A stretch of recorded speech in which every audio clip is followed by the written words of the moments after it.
Terima kasih kepada anda yang sudi meninggalkan maklum balas serta cadangan di ruangan komen video-video sebelum ni.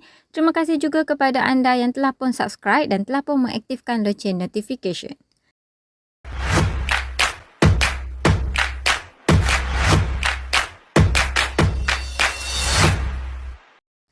Perkongsian saya untuk video kali ini adalah khas untuk peniaga yang nak membuat pendaftaran perniagaan mereka, yang mana dalam video ni saya akan tunjukkan tutorial lengkap cara untuk mendaftar SSM melalui EZBiz.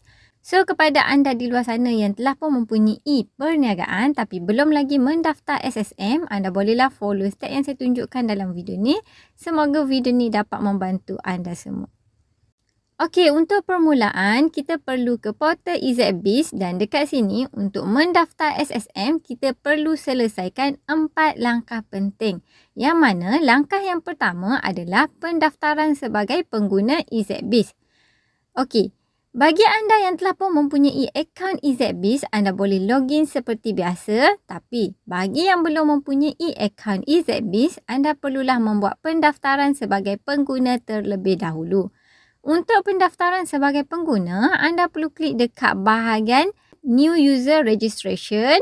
Kemudian dekat sini, dekat bahagian jenis ID ni, anda perlu klik pada bahagian nombor kad pengenalan. Dan dekat bahagian bawah ni, anda perlu masukkan nombor kad pengenalan anda berserta nama penuh anda seperti yang tertera pada kad pengenalan anda. Lepas anda dah siap, anda perlu klik dekat bahagian register. Kemudian dekat sini, anda perlu cipta username serta password untuk EZBiz anda. Bagi penggunaan kata laluan, anda mestilah menggabungkan huruf besar, huruf kecil, nombor dan juga simbol. Dan ini adalah contoh kata laluan yang mungkin anda boleh rujuk. Untuk bahagian retype password ni, anda perlu salin semula password yang anda cipta tadi dekat bahagian sini. Seterusnya, dekat bahagian bawah ni, anda perlu masukkan alamat email. Sila pastikan alamat email anda adalah alamat email yang aktif. Dan dekat sini pula, anda perlu masukkan lagi sekali alamat email tersebut. Dan bila dah siap, dekat bahagian bawah ni, sila pastikan nama yang dipaparkan adalah betul. Ejaan dia betul. Lepas tu, untuk bahagian warna ataupun color ni, anda perlu pilih warna kad pengenalan anda. Sekiranya kad pengenalan anda adalah berwarna biru, anda perlu klik dekat bahagian biru. Tapi kalau kad pengenalan anda warna merah, anda perlu klik pada warna merah. Untuk bahagian kerakyatan ni pula, bagi pemegang kad pengenalan berwarna biru, anda perlu klik yang ini. Tapi sekiranya anda adalah pemegang kad pengenalan berwarna merah, anda perlu pilih permanent resident ataupun pemastautin tetap. Okey, di bahagian seterusnya, anda perlu pilih jantina, masukkan tarikh lahir, kaum dan juga alamat tempat tinggal anda. Dan bila dah siap isi semua maklumat yang diminta, anda perlu klik dekat bahagian declaration. Kemudian anda klik save. So, anda dah pun selesai langkah yang pertama. Dan bila anda dah selesai langkah yang pertama, anda perlu log masuk ataupun anda perlu ke email anda untuk ke langkah yang kedua. Okey, untuk langkah yang kedua, anda perlu membuat pengesahan identiti. So, untuk yang ni, anda perlu login terlebih dahulu akaun EZBiz anda. Sila masukkan username dan password yang kita dah cipta tadi. Kemudian, anda perlu salin semula verification code dekat bahagian sini dan anda klik login. Okey, bagi pengguna baru dan anda belum lagi membuat pengesahan identiti, bila anda nak menggunakan fungsi-fungsi yang terdapat dalam EZBiz, dia akan keluar paparan macam ni. Ini bermaksud akaun EZBiz anda belum diaktifkan lagi. So, cara untuk membuat pengesahan identiti, anda perlu klik dekat bahagian user profile. Kemudian, anda perlu klik pula pada bahagian user verification request. Dan dekat sini, anda perlu klik pada add new. So, dekat bahagian sini, anda perlu masukkan 3 dokumen sokongan. Yang mana dokumen yang pertama adalah kad pengenalan anda. Yang kedua, anda perlu upload gambar selfie anda bersama dengan kad pengenalan. Okey, contoh macam ni. Sila pastikan tulisan pada kad pengenalan yang anda pegang tu adalah jelas. Okey? Lepas tu, dokumen yang ketiga yang anda perlu upload adalah dokumen sokongan. Contohnya macam lesen memandu, CJ kelahiran, CJ nikah, bil utiliti ataupun sebagainya. Okey, lepas anda dah siap upload ketiga-tiga dokumen tersebut, anda perlu klik dekat bahagian submit dan dekat sini anda perlulah membuat temu janji dengan pegawai SSM. Nanti pegawai SSM akan membuat video call dengan anda. Lepas tu, untuk membuat temu janji, anda perlu klik dekat bahagian sini dan dekat paparan yang seterusnya ni, anda perlu isi butiran maklumat anda untuk proses temu janji. Okey, untuk bahagian rujukan EZBIS ni, anda boleh ambil dekat bahagian sini. Okey? Lepas tu, untuk next step, anda perlu pilih jabatan SSM yang anda nak membuat temu janji. Lepas tu, anda perlu masukkan tarikh serta masa yang anda nak. Dan anda perlu isi jawapan untuk 3 soalan keselamatan. Okey, bila dah siap, anda klik dekat bahagian sini dan anda klik hantar. Sila tunggu sehingga keluar paparan macam ni dan anda dah pun selesai untuk step yang kedua. Okey, untuk langkah yang ketiga adalah video call bersama dengan pegawai SSM. Sila pastikan anda menjawab panggilan video daripada pihak SSM. Biasanya soalan yang ditanya adalah soalan yang berkaitan dengan maklumat peribadi anda dan juga maklumat perniagaan anda. Selepas anda dah pun berjaya membuat pengesahan identiti untuk akaun EZBIS anda, barulah anda ke step yang keempat, iaitu daftar SSM. Untuk pendaftaran SSM, macam biasa, kita perlu login terlebih dahulu akaun EZBIS kita dan dekat sini anda perlu masukkan nombor kad pengenalan anda untuk pengesahan. Okey, lepas dah siap masukkan nombor kad pengenalan, anda klik dekat bahagian sini, lepas tu klik pula dekat bahagian sini. Okey? Untuk pendaftaran SSM yang baru, anda perlu klik pada menu My Business Services. Kemudian anda klik pada New Business Registration dan dekat sini sila pilih jenis nama perniagaan yang anda nak guna. Sekiranya anda nak menggunakan nama penuh anda seperti yang tertera pada kad pengenalan, anda perlu pilih personal name. Tapi sekiranya anda nak menggunakan nama syarikat, contohnya ABC Enterprise ataupun ABS Sendirian Berhad, anda perlulah menggunakan trade name. Okey, untuk tutorial ni saya akan menggunakan nama penuh saya. So, saya klik dekat bahagian personal name. Dan untuk tarikh mula perniagaan ni, anda boleh setkan pada hari ini iaitu tarikh anda mendaftar SSM ataupun anda boleh setkan pada tarikh mula-mula anda berniaga sebelum anda membuat pendaftaran SSM. Tapi sekiranya anda membuat tarikh tersebut, biasanya anda dikenakan denda. Sebabnya anda lewat mendaftarkan perniagaan anda. So, nasihat saya untuk elak anda dikenakan denda, anda daftarlah perniagaan anda pada tarikh anda mendaftar SSM. Okey?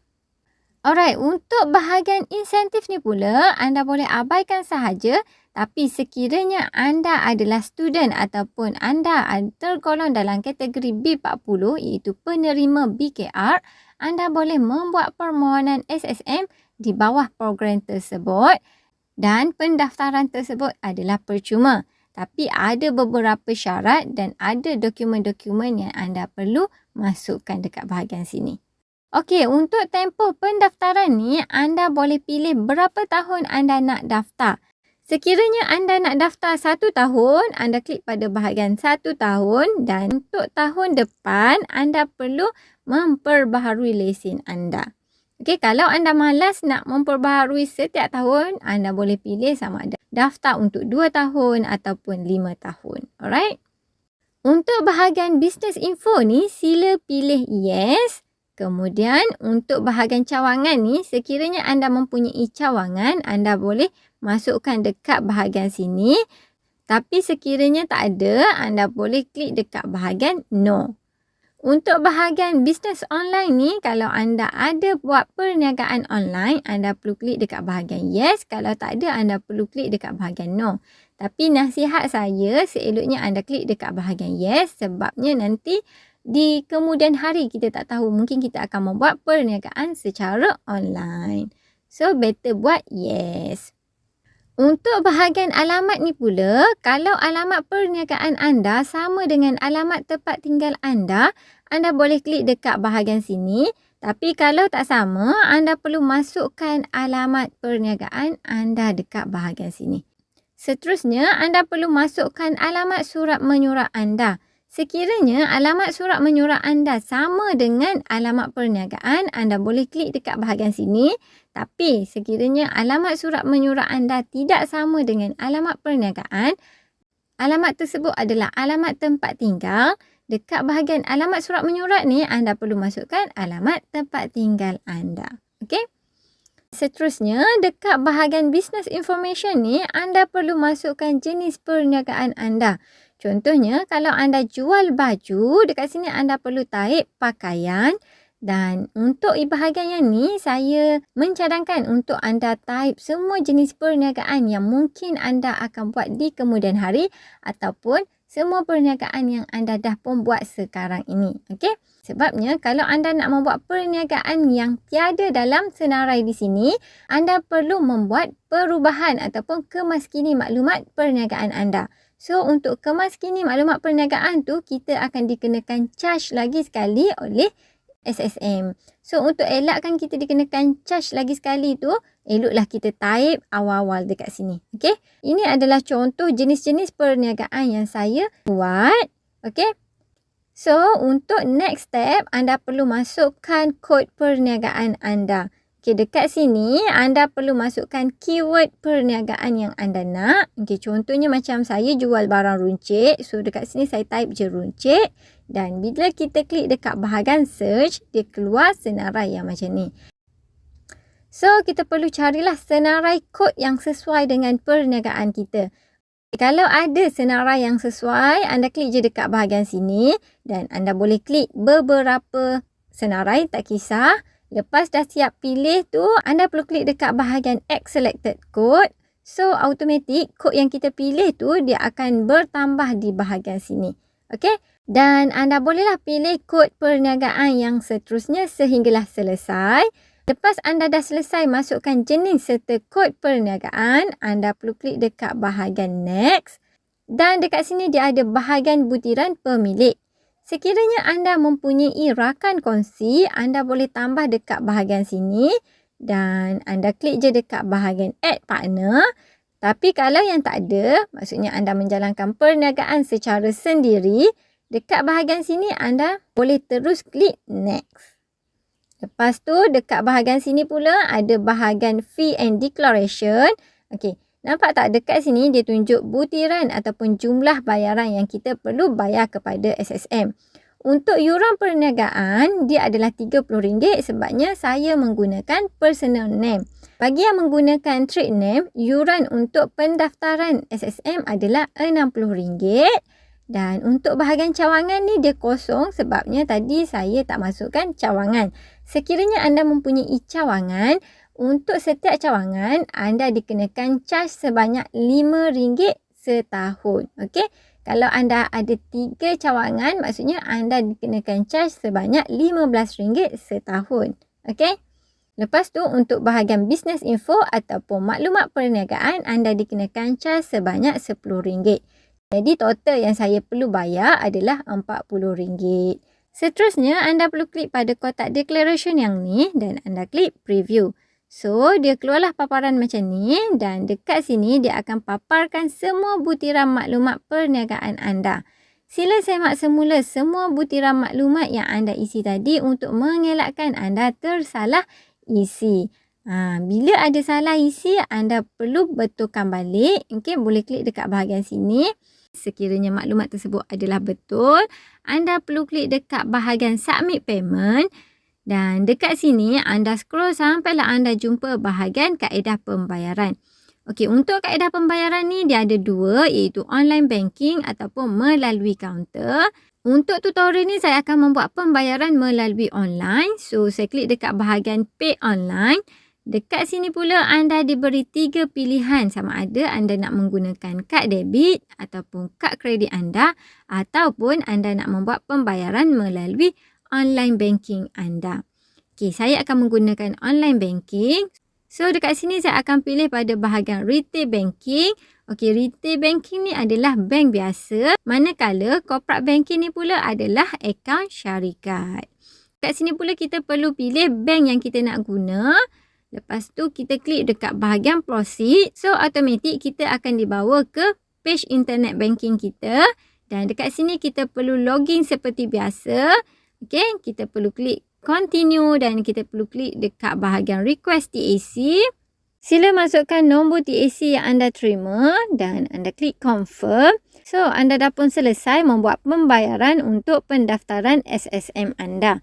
So, bila dia keluar macam ni, anda perlu ke bahagian My Business Service. Anda klik pada bahagian Registration Status or History. Okey, dekat sini kan, pendaftaran saya, status dia masih lagi pending payment. Apa yang anda perlu buat adalah, anda perlu klik pada ikon pen dekat bahagian Action ni. Lepas tu, anda scroll sampailah anda jumpa dekat bahagian Submit Payment. Nanti dia keluarlah resip pembayaran yang kita dah buat tadi. Okey, untuk maklumat anda, selagi kita tak klik dekat bahagian submit payment, selagi itulah permohonan kita akan berada dekat bahagian draft. So, bila kita klik je dekat bahagian submit payment, permohonan kita automatik akan berada di bahagian in process. Bila permohonan kita dekat sini, barulah pegawai SSM akan membuat semakan permohonan kita. Dan sekiranya permohonan kita itu mempunyai masalah ataupun tidak lengkap, permohonan tersebut akan diletakkan di bahagian query. Okey, dia akan ada dekat bahagian sinilah. Okey, biasanya kalau permohonan kita berada dekat bahagian sini, apa yang anda perlu buat adalah anda perlu klik pada bahagian ikon pen dan dekat dalam tu anda perlu tengok ulasan daripada pegawai SSM. Untuk bahagian insentif ni, kalau anda membuat permohonan SSM di bawah program insentif, permohonan anda akan berada dekat sinilah. Okey? Lepas tu, kalau permohonan anda dah diluluskan ataupun dah di-reject oleh pegawai SSM, okey, permohonan anda akan berada dekat bahagian sini. Okey, untuk permohonan saya ni, lepas beberapa jam saya semak semula dan saya dapati permohonan saya dah pun berada dekat bahagian approve. Maksudnya, permohonan saya dah pun diluluskan. Okey, bila permohonan kita dah diluluskan, itu bermaksud kita dah pun berjaya membuat pendaftaran CJ-SSM dan kita dah bolehlah print CJ-SSM kita. Untuk kita print CJ-SSM kita, kita perlu klik dekat bahagian sini. Lepas tu kita scroll ke bawah dan untuk yang ni, borang A ni dia ada semua butiran maklumat yang kita isi tadi. Seeloknya anda print dan simpan. Download sertifikat ni, ini adalah CJ-SSM anda. Anda klik yang ni, lepas tu anda boleh print CJ-SSM anda. Download business info ni, ini adalah butiran maklumat perniagaan anda. Boleh klik dan boleh print. Okay? So, macam mana? Boleh ikut tak? Setakat itu sahaja perkongsian saya untuk video kali ini. Semoga video ni dapat membantu anda semua. Assalamualaikum. Kita jumpa lagi dalam next video. Bye-bye.